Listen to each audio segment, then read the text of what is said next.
Alright, hello, welcome. If you're tuning in, this is the first VOD in a while. This is going to be a 1500 ELO Vayne game, but first I do have a few announcements to make. So, first off, I'm really sorry for my absence lately. There was spring break, and then there's technical difficulties because something was messed up where Owned wasn't recording audio, even though I had perfect audio while streaming, which was a pretty big bummer. But that's fixed now apparently, I guess, so hopefully that proceeds to not be an issue. So I will be doing my normal stream now, which is Monday, Wednesday, Friday at 11. Mondays I'll do lower elo games, Wednesdays I'll do mid elo games, and Friday I'll do whatever I want. Could be high elo games, could be my games, my team's games, could be I could just play with viewers if there's enough of you guys around. That could be fun.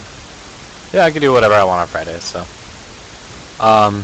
One thing I did want to talk about though, and I hate doing this, but I'd really appreciate any donations, because the thing is that XSplit beta is ending on the 12th, which means that they're gonna reduce XSplit to like they're gonna restrict it more heavily for the free to use stuff. I'm pretty sure that they're gonna restrict you from having the highest quality options. Already I have lower quality sound codecs. Because I'm using a free version, and if you notice, like, I don't know, about 3 weeks ago, a month ago, maybe 2, it was like halfway in my lessons, the audio quality dropped because they stopped giving us a high quality audio codec for the free users. But anyway, so April 12th the beta ends, and there's a sale going until that where like I can get the premium version for 2 years for $60, or the personal version for 2 years for $40, and I want to get the premium version. $60 is just pretty rough right now for me. So if you found any of my lessons helpful and you have spare cash floating around, I'd really appreciate any donation. Even like $1 helps a lot. And you can just, on my website at rockalockalili.com, there's a donate tab, and you can just check that out.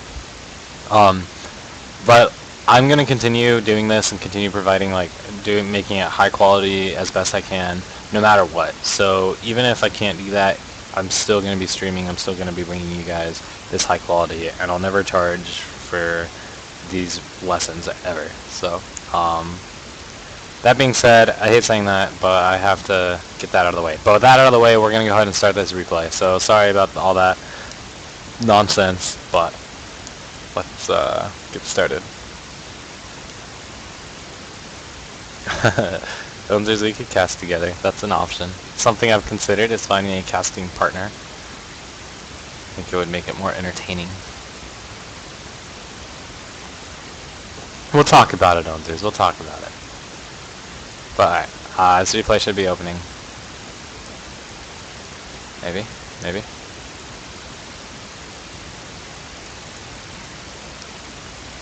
have like 3 of these open.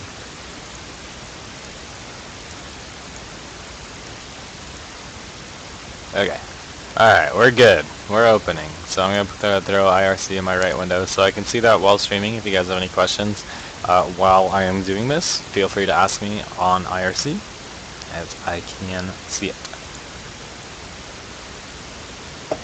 Okay, I'm really confused, because this person said that this was a Vayne game, but in this attachment, this is clearly not a Vayne game. I don't see Vayne here. Confusing. Where's Vayne is a very good question. This person lied to me. Okay. Hold on. I think I'm probably gonna do this replay regardless. But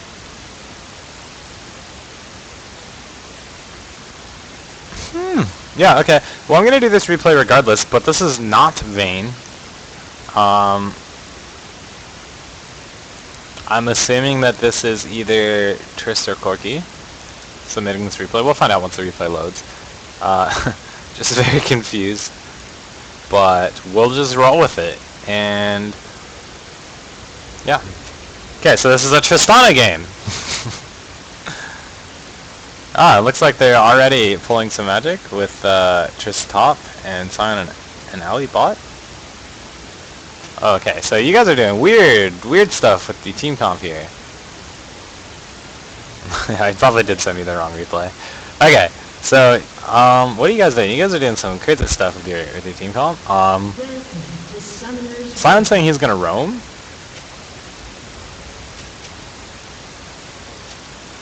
Oh, after mids. Okay, so Simon's gonna go mid, and Kelly's gonna go top, and then Tristana and Ali are going bottom. Okay, so it's not that crazy. I thought Simon was just gonna be roaming the whole time, but okay. So Tristana Ali is a pretty good lane. The thing with Tristana is, in lane, a lot of her damage is front loaded in her rocket jump, which is kind of, it's nice because it's pretty high burst and it slows them, but it's also bad because sorry, my dog's chewing something up. I gotta get it out of the way. So it's nice because it's pretty good damage. It's a decent slow, but it's also bad because you have to jump like into melee range of them to do your damage, and that's scary as an AD carry. You know, you always want to stay at max range. It's always scary when you like jump into the middle of a fight. And so, anytime you're playing Trist, you want to have a support that can really go in there and commit to a fight with you. And Alistar is very good at that. So Ali and Trist is a pretty solid lane. Leona and Trist is another really good lane. I like running with Trist. So. Fall down and go boom. Fall down and go boom. Starting Doran's Blade is okay. Alistar does provide decent sustain, so it's not a big deal. Corki does do a pretty decent amount of damage and harass early, so it's kind of scary. Alright, I'm gonna turn off voice volume for this since you guys are just spamming. It's hilarious, but kind of annoying, so I'm gonna go ahead and turn that off. But, so yeah, starting Doran's Blade is fine if you can get away with it. You just have to be really careful about trading because Corki did start boots and 3 health potions, so he is going to be able to out-sustain you, especially early, because Ali is probably going to spend his first 2 levels getting Q and W, which means he's not going to have that sustain until later. So this Corki, I feel, should be more aggressive in trading hits with you, and so it's good that he's not. So, and there you go. See, that damage, like, Corki's can heal back up with potions, no problem, but you're not going to be able to heal that back up until Ali gets his heal.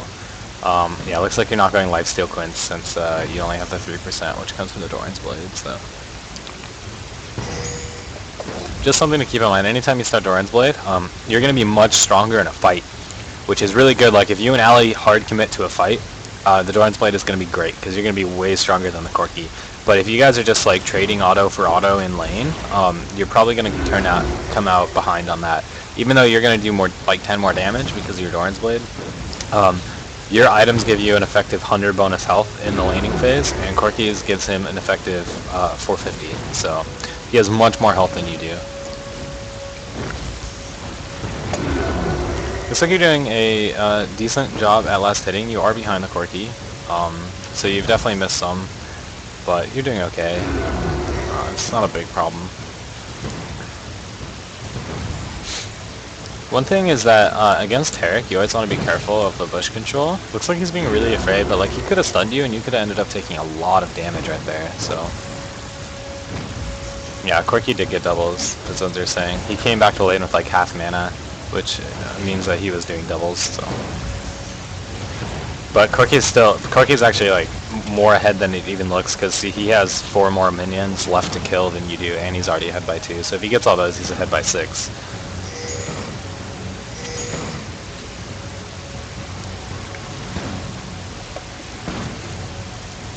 So both Tarek and Alistar, in this kind of lane when you have these really aggressive high CC supports, both of these supports really want to have control of this brush, because that's really going to be very effective. So we're probably going to see a lot of warding and peak warding going on. So this is good by Tarek, because they both have pink wards. So Tarek just planted a ward right here, which means Alistar can pink ward it to get rid of it, but Tarek also has a pink ward.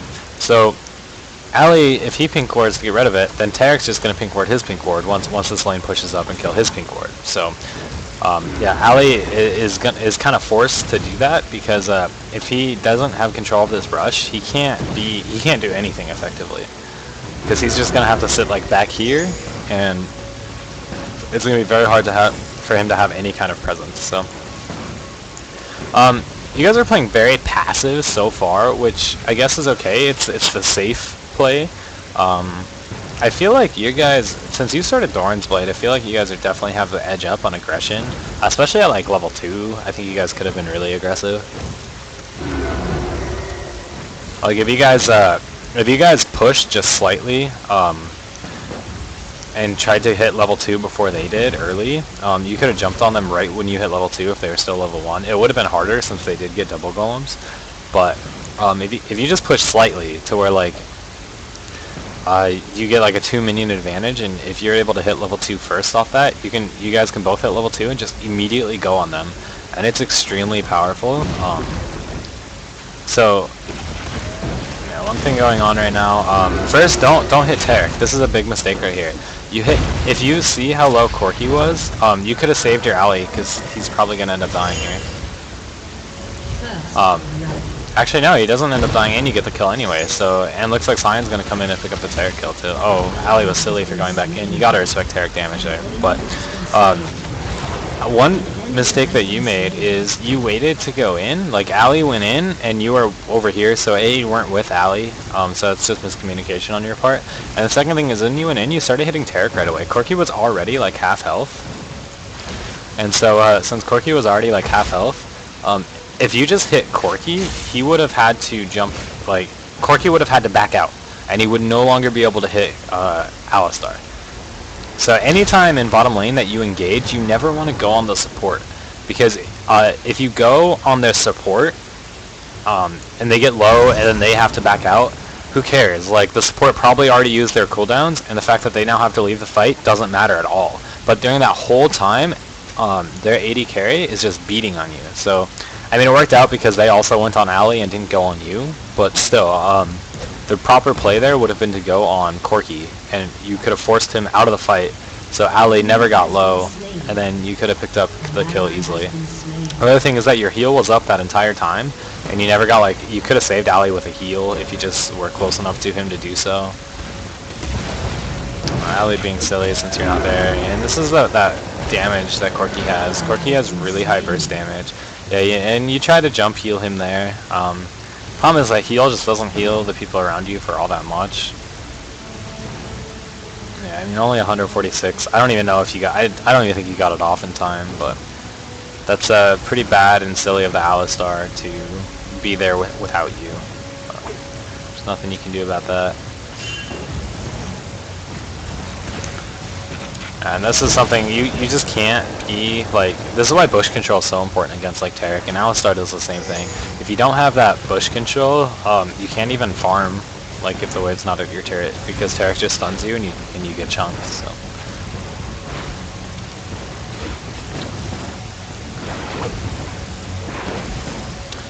So good job last hitting there. I think you only missed one to the turret, so that was a really good job of last hitting. Explosive shot can be really helpful in last hitting of the turret, but it can also screw you. So you did a good job there. And then look how much gold you had coming out of the base, which I should have, but if you had enough gold coming out of the base for a ward, you absolutely should have bought it. And I'm thinking that you did, because this 480 is a lot of gold, and you only had, like, I don't know, 7 minions at most, so I think you definitely had enough to buy a ward coming out of there, and you definitely should have. And the first time you go back is one of the most important times to buy a ward on an AD carry. It depends on how much gold your support gets, but the support is going to really want to get... Oh, someone's saying he had 40-ish. Okay, well, if you didn't have a ward, then it's not a big deal, but anytime that you're... Okay, so good gank from Sion coming in, and so this is another thing I'm noticing about your play, is this is the second time that, like, Alistar has become aggressive, and you could have killed Corky right there if you just ignited when you ulted. So that was a big mistake in not understanding your damage potential. And this is another mistake. I think that you should have just sat in the bush and tried to recall. They were tunnel visioned on this low health Sion. Yeah, they were tunnel visioned on this low health Sion, so if you had, oh, actually you picked up a kill, it wasn't bad. But I think if you just recalled here, you would have gone away. But, okay, back to my point before all that action started.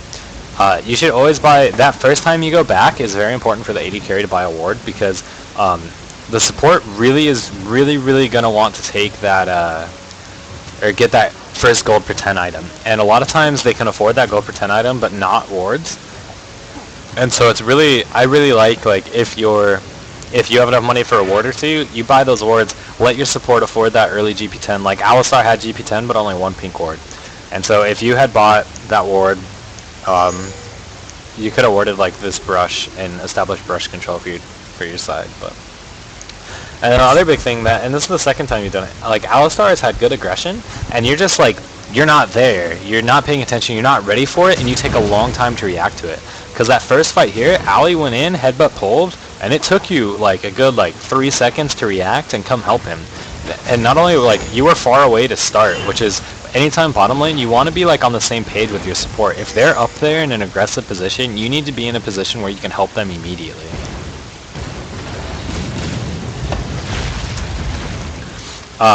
And then this last gank when Sion came, like Sion was coming down and Alistar was in this really aggressive position, and they went, and you are still way back here, and then you still ended up like reacting really slow to it. So you need to be in a position where you're ready to react to your teammates' aggression. That's one of the biggest things I'm seeing right now. And then that mistake where you ulted the Corki and your ignite would have killed him, but you just didn't ignite him. Like you didn't understand your damage potential. Which is something, I don't know if you're just inexperienced with Trist or what, but you need to always understand the damage potential of your champion and realize that that's like kill potential for Tristana and with ignite up, and you could have just killed him.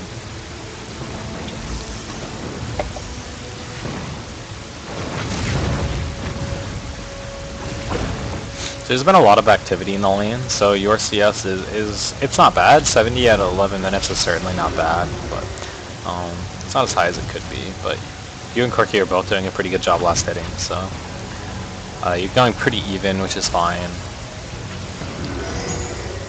Corki has a kill on you while you have an assist, which is kind of unfortunate, but it's only a slight gold advantage. You guys almost got that ward.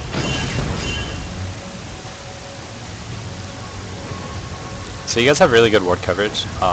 Skarner's not going to be able to gank you guys at all right now since you have this bush warded, Tri-Brush, and the dragon. You guys are like totally complete vision from against ganks, and that's really good. You don't have to be careful. The only thing they can gank is if like they have a ward here and teleport, but no one's running to ward here and teleport. I mean, do I think trading under tower with Skarner was worth it? In that situation, yeah. Like, you were in a really, really, really bad situation, and you ended up getting a kill out of it, which was a really good play. Like, if the enemy team played that properly, you would have died and not gotten a kill. And so turning that into a kill was a good play. They really misplayed that, because like Vlad dove Sion and died, and Skarner dove you and died, even though you got your kill, so...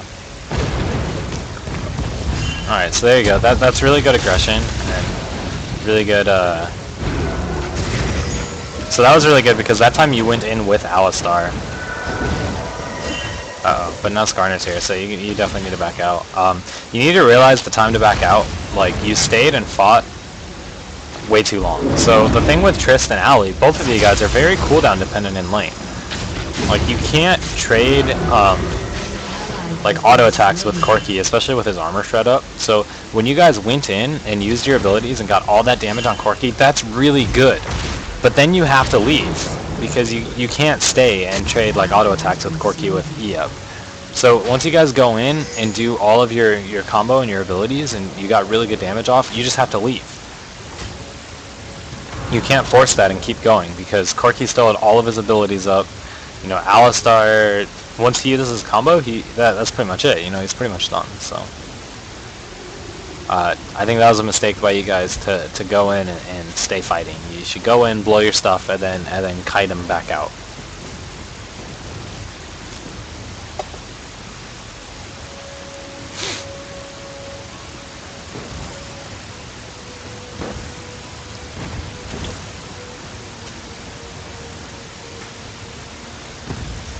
Yeah, so that really good ward coverage you had is completely gone now. So you guys are gonna have to be a little careful about that. Ali has one ward, so he got a second gold per 10, so he couldn't afford another ward. I don't know why you just queued.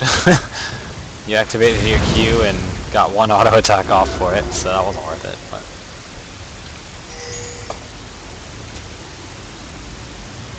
yeah, you guys need to be really careful because you don't have any vision right now. So really good pull by Ali to just disengage that. You could have gotten like 2 auto attacks off right there, but like you kept running back, so it's just a slight mistake, but that would have really equalized that trade for you guys if you were able to. And this is that bush control I'm talking about. Like, you guys have to have control of that brush, or else Tarek can do that. This is really scary. Okay, good. Alistar adult, so he's not going to drop down, but really good play by you guys to turn that around. Oh, Science Cast got interrupted. Oh. So close to a dead Corki, but... Oh, are you still going? Oh, nice jump. Okay, good. I didn't think you had mana to jump, so I stopped following you, because I thought that was gone, but looks like you just got the mana to jump, so... that turned out to be a really good play by you guys. They ended up focusing the Alistar, who just ulted, and so that was really good. And that was a really good headbutt by Ali, but he did get the ult off on both of you guys. Yeah, Alistar is probably going to drop down. No, he doesn't, so that was good. So Sion's doing a really good job of really giving you guys strong support bottom. And that's one of the biggest strengths of Sion, is he's able to just push his lane out and gank all day. And yeah, so that was a really good play by you guys, like when they went aggressive there, and Alistar had a great headbutt Tarek into the tower, and then you did a really good job of just turning on that. You had a really good ult placement to pin him against the wall, so it kept him in turret range.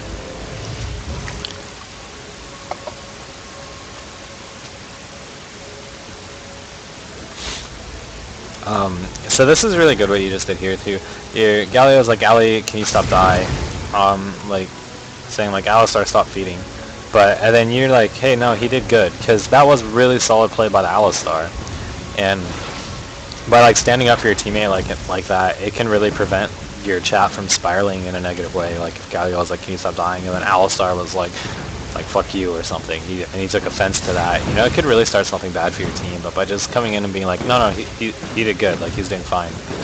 Like it really just, it kind of diffuses any bad thing. It also is going to give Alistar like confidence. Like, I mean, everyone's had bad games, and when you're having a bad game and doing stupid things, like, you know you're doing stupid things. You don't need someone to like remind you, because that can just like piss you off and, you know, be very negative. This is very aggressive dragon for you guys. Since no one's dead or anything, this is pretty even. Actually, it looks like you guys are going to get it, no problem. So it ended up being fine. I think the big thing is that your Galio's down here, and Warwick wasn't there yet, so it was a good dragon call because Galio was coming down. You're in a really scary spot right here. You did a really good job of running in the right direction right there, though, because what a lot of people will do in that situation, yeah, so big team fight right here. You ended up getting really, your team split, which was a problem, and left you behind with Warwick and Tarek coming to split you off. And what a lot of people might do in that situation is like panic and try to run back to their base, but you did a good job of running back to your team, which is the proper play there. The problem was that you didn't really get into your team enough, and they were kind of distracted, so they didn't get the Warwick ult off you, and you were still just in a really bad position. So one thing you could have done is, like, this Vlad had really low health, and he was coming in this way, and you opted to like jump into the middle of like their whole fight, which, I mean, you got a lot of rocket jump damage off, so maybe that wasn't a bad play, but you actually might have been able to kill Vlad. I think you had Ignite up, because Vlad was pretty low enough to where like a rocket jump and a couple autos and an Ignite probably would have killed him. So if you didn't have Pool, I think you could have jumped over here, killed Vlad, and possibly lived. So overall, you just ended up getting caught in a really bad position here.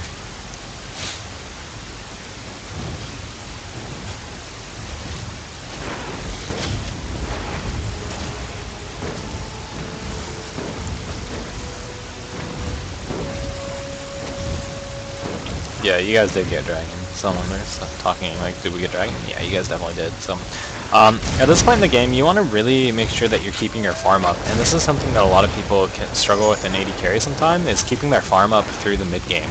And to do that, you really just, anytime there's like a wave, you want to head there and clear it out. And anytime you're walking through the jungle, there's a jungle camp, you kill a jungle camp. And you have to actively try to farm in the mid game. It's not like laning phase where like there's nothing else to do but farm. In mid game, you have to actively try to farm and keep your farm up. This is a bad engage since Ali missed his pulverize, so it's good for you guys to get out of there. Okay, he actually...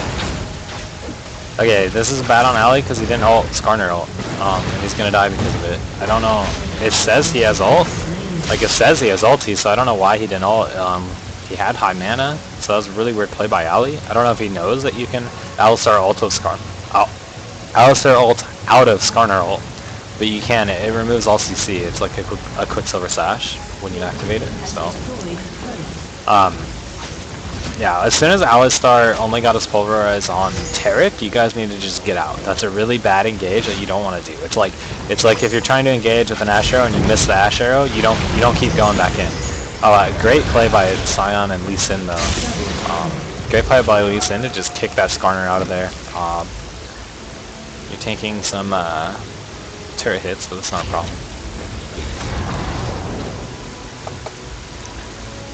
problem. So looks like you don't have. This is. I don't think you should back right here. Like, you're so close to your Infinity Edge, you really shouldn't back right there. I guess you sold a Doran's Blade to afford it, but like you didn't have to. That close, you could have like just gone and gotten like Wolves and Wraiths, then you would have had it or something. You know, I don't think you really needed to sell the Doran's Blade there, but it's not a big deal. Getting eye edge is big. So it's and that's like, since you did back, it was probably worth it to sell the Doran's Blade, but that could have been easily avoidable just by realizing you're like, oh, I only have like 100 more gold left, and just go and get Wolves or something. So.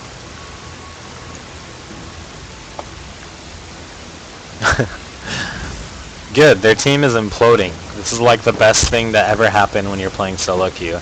Is once one of their team starts raging in all chat, you know that you've pretty much won the game. So.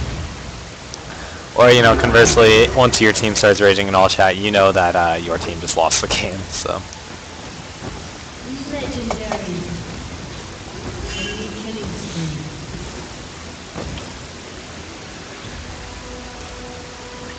So you guys are definitely free to get this turret. You have to be careful because there are a lot of people mid that might come down bottom, so. Fun Hersey saying, sometimes I actively try to get the other team to rage. Yeah, that's a viable solo queue strategy, I suppose.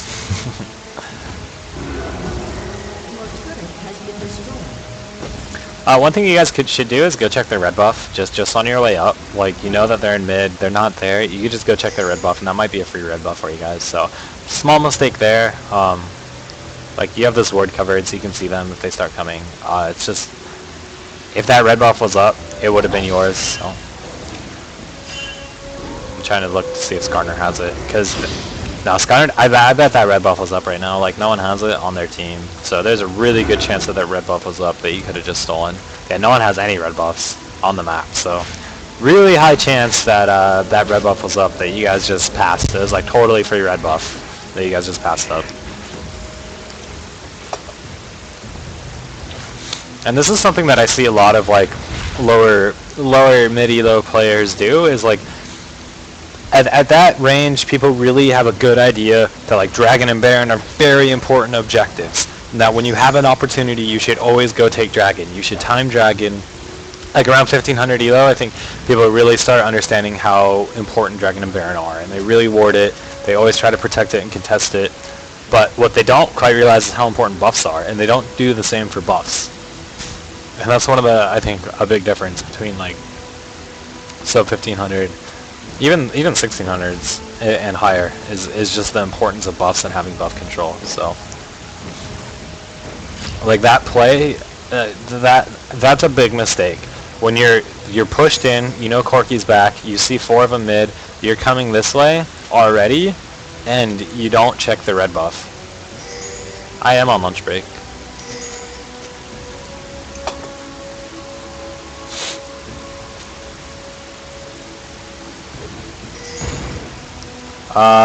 Dangerous jump.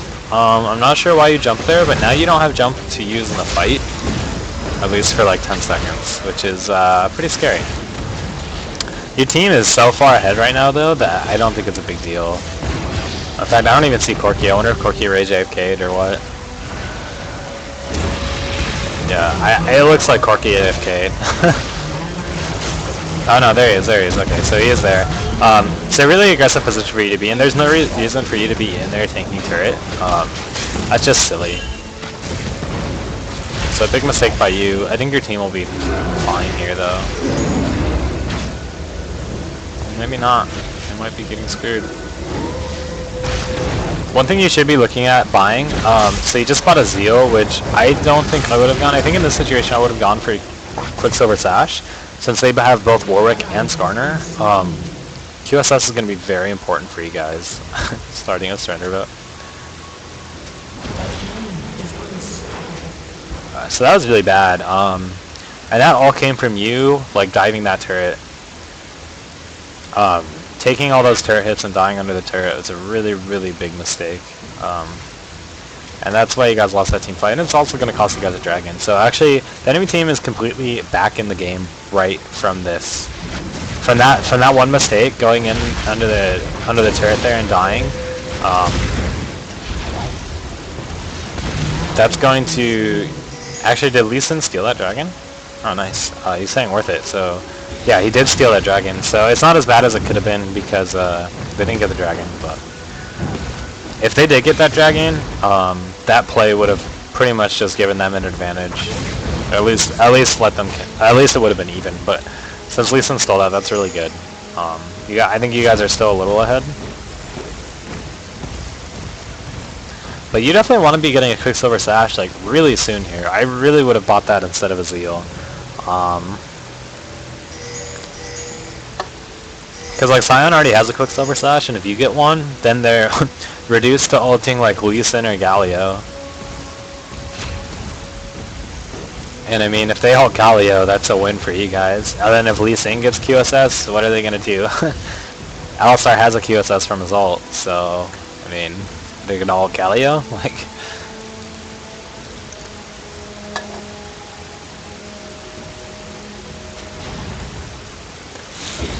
So yeah, you're really gonna need to get a QSS after this PD.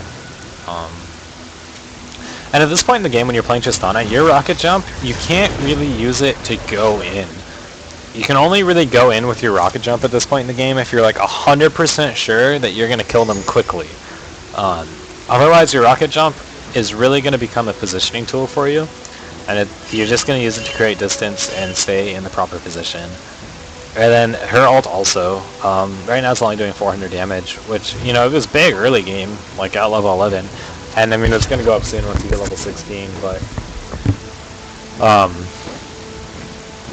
like her ult is also it's gonna stop becoming like this big burst damage finisher, and it's gonna start becoming more of a positioning tool where you're gonna use it to get the Skarner away from you and your team, or get the Warwick off of you guys, or get Vlad out of there. You know, you're going to use it as a positioning tool to throw people out of position on the enemy team, rather than this burst damage finisher. So. And that transition is one of the things that I think many players struggle with playing Tristana, is how the way you use your abilities completely changes as the game goes on. This is a very scary position right now for you. Okay, and I was gonna say, one of the reasons why that was so scary for you is Trist Jump, like, if you like, Trist Jump can bug out, where you just, if you're like standing too close to the wall, or I don't know exactly what causes it. I don't play Trist enough, and I should probably figure that out. Alright, so good team fight. Galio got a pretty good ulti off, but you guys don't want to group up against Vladimir. That's really scary for you guys. Alright, so good job jumping out and keeping at range. So that's really good positioning by you to get out of that fight, but still turn back and do damage. So really good on you. Yeah, okay, so you're gonna penta this. So really good team fight by you. Yeah, good penta. So really good positioning by you to jump out of the fight in the middle of the hectic stuff, and then go back and fighting in the game. A lot of the players might jump out and just run away because like they freak out. They don't know what's going on in the team fight. But that was really good for you to jump out over here and then keep damaging on the Vlad. And then you saw that Corky and Tarek were both low, so you jump over the wall back to them and pick up those kills, then go and finish the Vlad off. So really great team fight by you. Good positioning. That was just solid play there. Well, now you have enough gold to afford whatever the hell you want.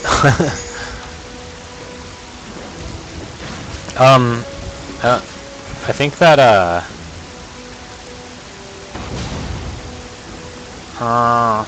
yeah, I think you guys could have Baron there. Like, Lee Sin was up, and you were like full health. I really think that you guys should have gotten Baron there. And okay, you guys have to be really careful right now because the enemy team could just rush Baron right now. And in fact, this is a free Baron for the enemy team if they realize it. You guys have to be really careful about that. Like, Lee Sin's bottom, you're in base. Yeah, it looks like the enemy team realizes it, but Corky and Vladimir aren't there, so they didn't. Corky and Vlad didn't react fast enough to that. Yeah, so they don't have the damage without Corky and Vlad. So that was a completely free Baron for them, but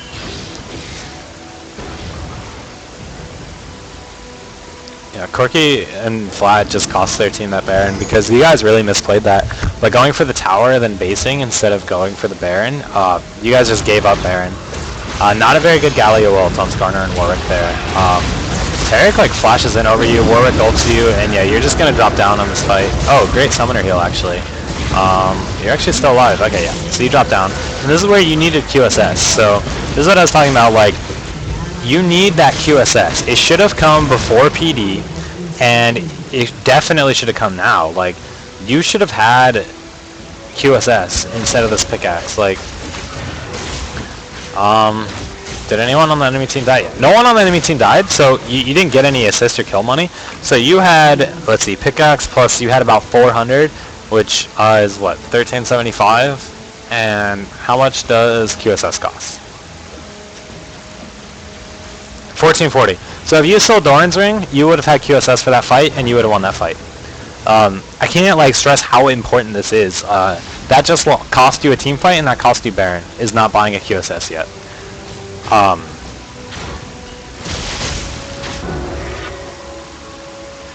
Like, that's just really poor decision making on your part there. Actually, you bought double pot. So actually, since you bought double pot, you had enough to buy QSS instead of that pickaxe. Like, if you had QSS, that's such a big mistake not having QSS by now. I can't stress how important that was. That just lost your team that team fight in Baron.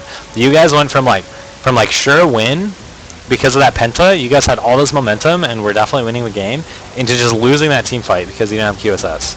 And like, yeah, your teammates probably could have done a better job of protecting you or something, but all it took was you not having 25 less AD and having a QSS, and you would have been totally fine that fight. So yeah, now Galio's telling you Trisco QSS. Sorry, it's like bugged, so when I go to the right, it just goes off the screen.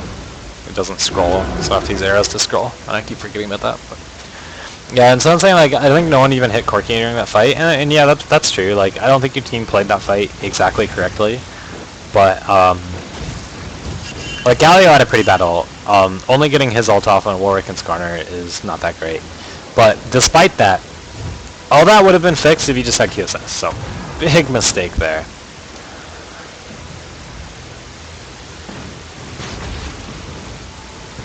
And like, I know you really want your last Whisper, but outside of like Warwick, they don't even have that much armor. So, I mean, Tarek gives them all a lot of armor, but.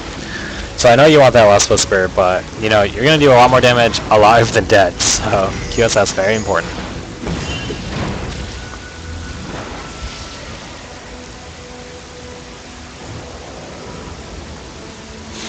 Let's see. Okay, doing fine on time. It's a pretty long game, but I think we're doing fine, so.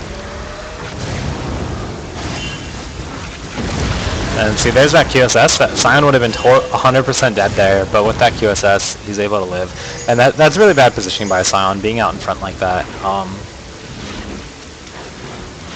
You guys are in a little worrisome position. Tristana's very strong late game, but Sion and Lee Sin both fall off pretty hard. So, Flat versus like Vladimir is a total beast late game. Warwick is a beast late game. Corki is pretty strong late game. So good positioning by you, using that. Scar's just getting bounced around all over the place, but using your jump to get out of there was a good choice. You guys just need to stop going on this though. Like, you guys can poke, but they still have Baron, and you still don't want to be committing to this fight. So, oh, don't jump in. So scary. If Tarek had stun right there, you would have died. He probably did have stun. I just don't think he did it fast enough. Who knows? But yeah, since they have Baron, you guys really like choosing to fight them is not a good idea.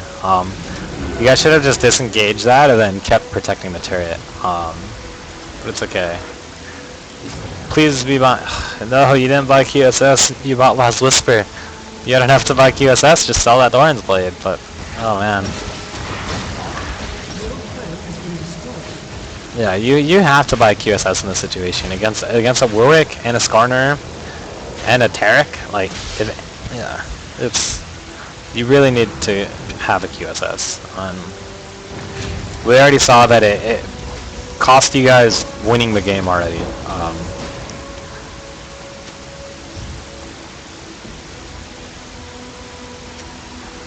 Yeah, it already cost you guys that one fight in Baron, which allowed them to completely come back into this game. And this is now a very close game.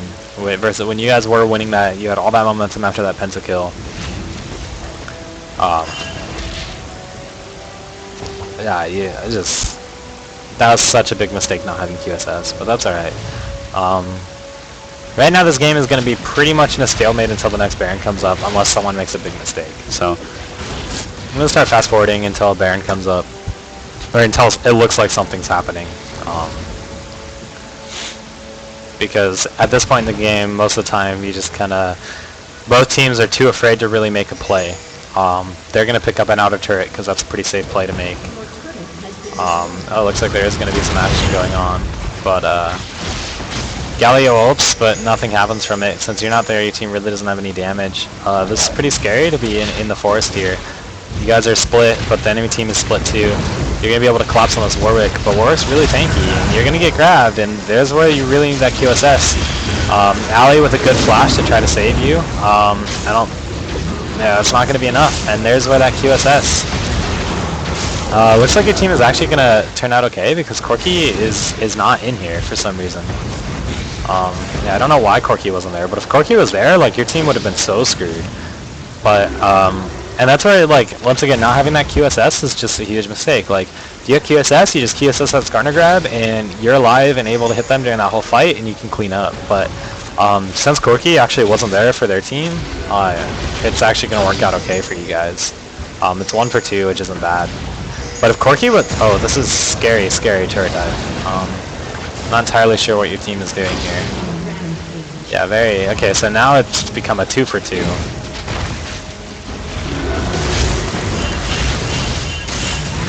Okay, yeah, now you guys are just throwing it, so...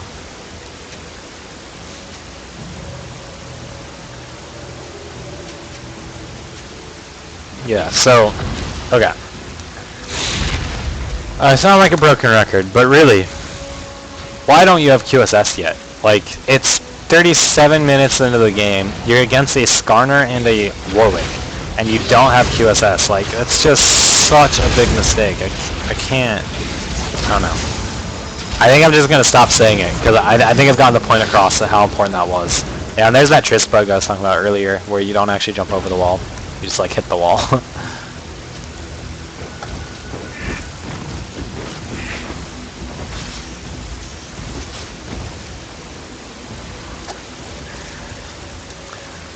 Yeah, Baron Sim, they don't have a jungle. Like, why aren't you guys pressuring? Warwick is bottom and Baron is up, and they don't have a jungle. And I don't know why. Like, you and Lee Sin can duo this. Like, why aren't you guys there pressuring it?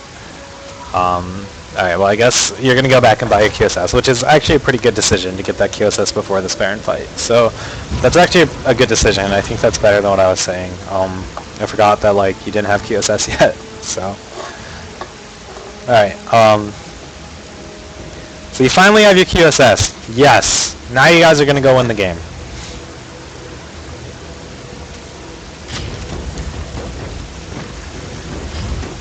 I forgot to change the color on my scrolly text. It's probably super hard to read. My bad. Okay, so Lee Sin does have oracles, so you guys can establish sight. Oh, looks like Galio went in and ultied, but no one was around him. You QSS that Warwick ult really late. I don't think you needed to QSS that, but you guys pretty much just threw the game. I think you guys really should try to get them off this Baron. Like, you still have 3 alive. You can get them off this Baron for sure. But now it's too late. Now it's probably almost dead. But you guys needed to go and get them off that Baron first. Yeah. Now it's too late, and now Sion's probably going to die.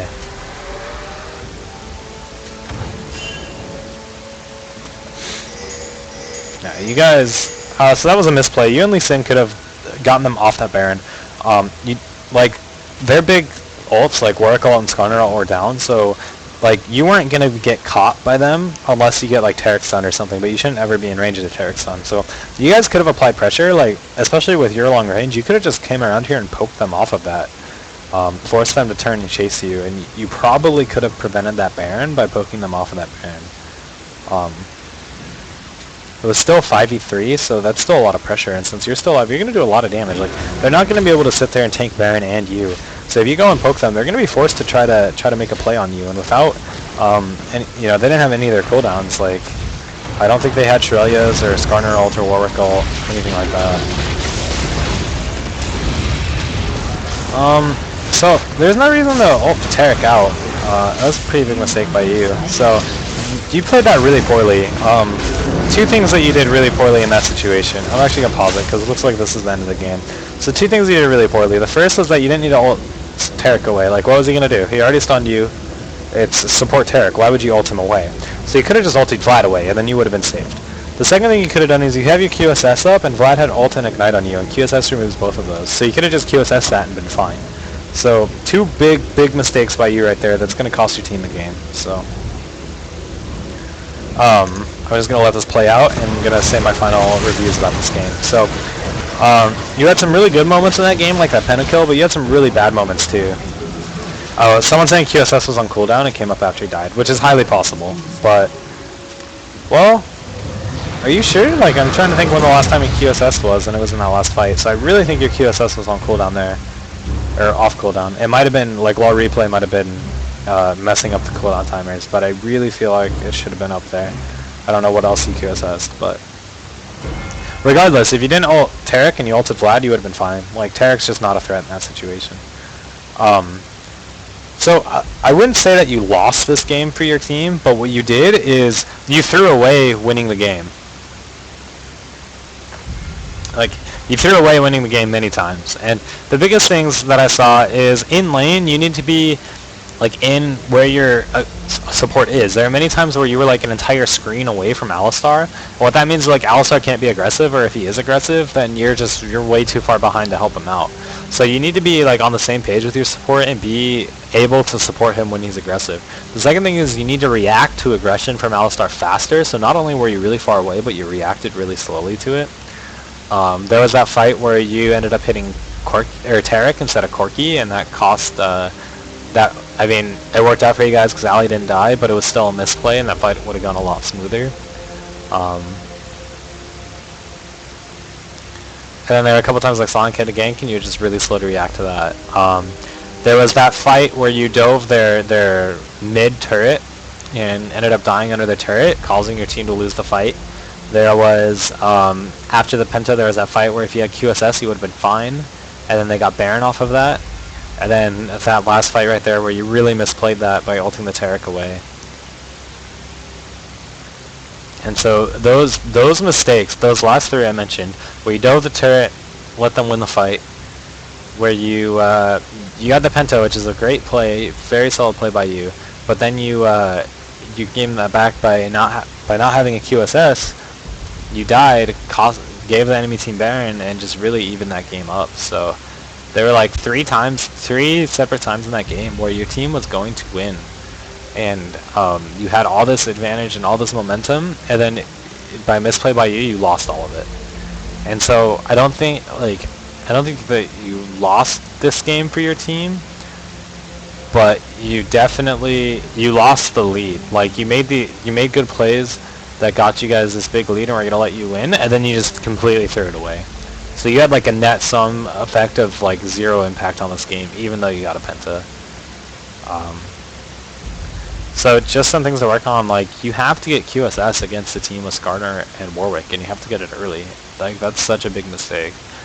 And then just some positioning things and like understanding threat values on targets. And then that other mistake is in lane. That one time you ulted the Corki and could have just ignited him and got the kill. So make sure you understand and are comfortable with the damage output you can produce. But other than that, like you had some really good moments. That Penta, like that team played extremely well. You had great positioning, and it was just very solidly executed. But then just such big mistakes like hitting that turret in that team fight and not having a QSS, costing you Baron, and then ulting that Taric away at that last fight. So you just need to work on like the consistency of your play. You had really good moments and you had really bad moments. If you just get rid of those bad moments, it would be, it'd be a much more solid game. So that's all I have to say for that game. I'll go ahead and answer questions now if any of you guys have any questions. If you're watching, you should come join the IRC. It's really easy. You just go to my website, rockalockalili.com, and then you click IRC, and then you type in your nickname and hit join chat, and you're in IRC, just like that. Super easy. So, if you have any questions, comments, concerns, anything like that, feel free to ask away.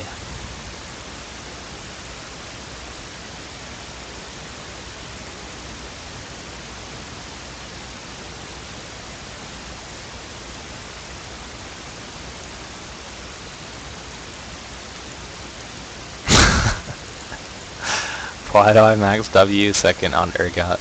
I don't want to get into this sensors. If Lighthouse isn't here to debate it, it's not fair.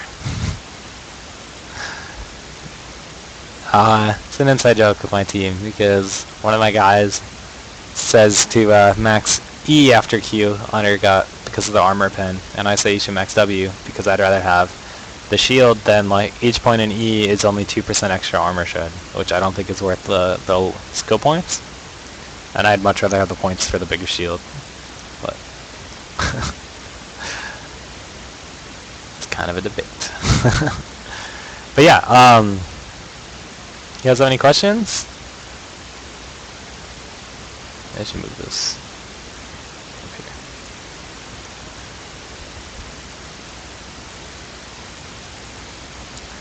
Any questions at all?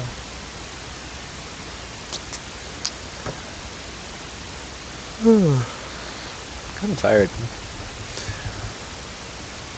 Zodid, I can't go play WoW. I have to go back to school soon. Oh, was it covering part of the minimap? My bad. Yeah, I'll double check that next time. That's my bad. So I hadn't streamed in a while. I didn't have it in the proper position. I just guessed before I started like looking at the game, and I meant to double check and move it slightly. So that was my bad. I'll make sure to double check that next time. Sorry about that. Real quick, I'm just gonna say again, I'm looking at buying an XSplit license because after the 12th, XSplit leaves beta, which means that like they're removing some features from the free version, which I think that there's gonna be like a cap on quality and stuff, and I'd much rather have a paid license version. But $60 is kind of rough to swing right now for me. So if you found any of my lessons helpful and you have some spare change floating around, I'd appreciate any help. Like just $1 would be really helpful. If you just go to my website and then click on the donate tab, there's information there and you can donate. But why wasn't this a Vayne game? I don't know. That's a very good question. I think the guy attached the wrong replay because he said it was a Vayne game. I thought it was a Vayne game, and I went to go watch the replay, and there was no Vayne, and I was very confused. This girl I text does lie. I'm sorry.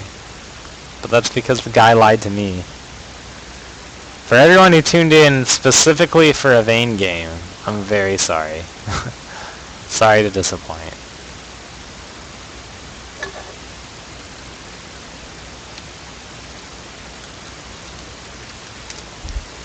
A Trist game was good though, because I don't think I've done a Trist game before. So that was good.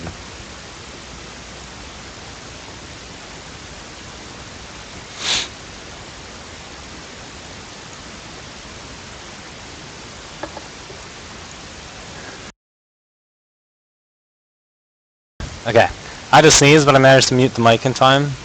I wasn't sure how loud that would be, so I was scared for you guys, but I saved you.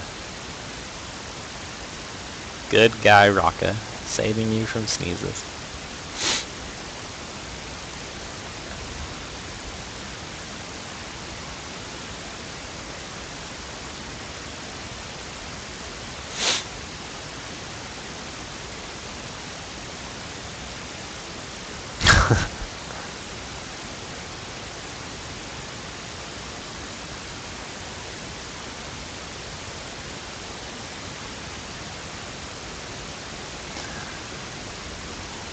I don't have real analysis anymore.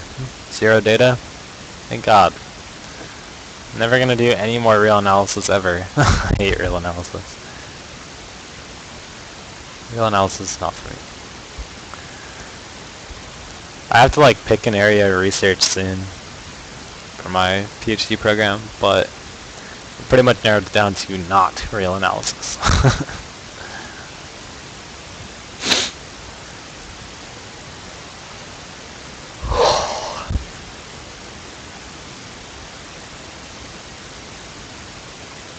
Alright guys, looks like you guys aren't very chatty today, that's okay. I'm not gonna record your or review your Shaco game. I don't believe in your Shaco. I don't support it. I don't like it. So I hate Shaco. I just hate him. He's terrible. He's just annoying, and I don't think he's good. But, okay. I am going to go. Thanks for watching. Make sure to tune in Friday at 11. At 11 a.m. Actually, you know what? I might just have a streaming party Friday. Like, I might just stream all day Friday. Because I'm on break, actually. I'm on Easter break Friday. So, I might just stream all day. I might stream some solo queue. And, like, depending on when I wake up, I might stream some solo queue, then stream a replay at 11. Then stream some more solo queue or play with viewers or something. I might just be a streaming extravaganza on Friday. I know, Raka plus solo queue, ha. I'm thinking of possibly... oh yeah, I'll definitely record VODs, don't worry. I might play solo queue, I don't know. I hate... Yeah, Zero Data and Ozers are laughing because they're my teammates, and they know that I never play solo queue because I hate solo queue. So they're laughing about that, but I do hate solo queue. But I'm kind of thinking about climbing the ladder again, just because for some reason solo queue elo is like the only thing that matters to people in this game, and if I want people to take my streaming seriously and my commentating seriously, then I need to get my solo queue elo up. Because the absolute first thing everyone asks when they like are checking me out is, what's your elo? It's like the first thing, the most important thing. Vote on who I have to play? That's possible. Maybe. I have veto power though, because some chance I suck with. Like Alistar. I'm the worst Alistar in the world. Followed closely by Pezzy. Yeah, exactly. My new 1600 elo. But no, so I'm thinking about climbing the ladder again just because I want people to take like my stream seriously. And I'm thinking about starting casting too. And once again, for people to take me seriously as a caster, I need to have a high solo queue elo, which sucks, but that's the way it is. Like, I hate solo queue. I don't think it's fun. I'd much rather play normal games. I think you can learn just as much from normal games. But unfortunately, that number means a lot in the LoL community, so I'm going to have to try to get it up. But I'll just duo queue with 0 data. We'll have like 1600 and what, 2100 duo queue. Piss everyone off in our games. That'd be a lot of fun.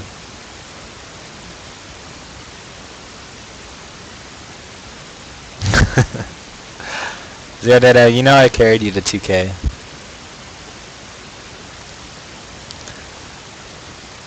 Oh, alright,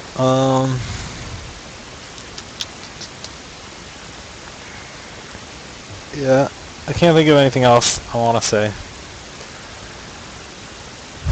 If I'm nice, I'll carry you as Shaco. I don't believe it. Shaco's always banned. You'll never play him.